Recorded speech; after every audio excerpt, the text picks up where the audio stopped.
มันไม่ត្រឹមតែជាការកំសាន្តនៅឡើយ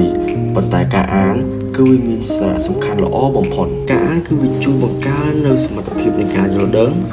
និងប្រើប្រាស់ភាសាដែលមានលំនាំល្អនៅក្នុងការប្រស័យទាក់ទង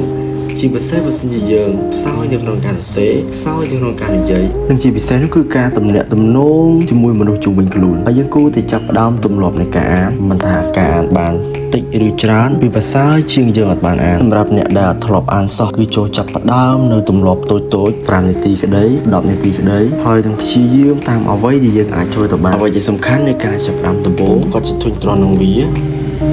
ហើយបានវាពិបាកម្ល៉េះហើយបានអត្ថន័យក្នុងសភៅនោះវាធ្វើឲ្យខ្ញុំធុញទ្រាន់ម្ល៉េះគឺវាអត់ចម្លែកទេ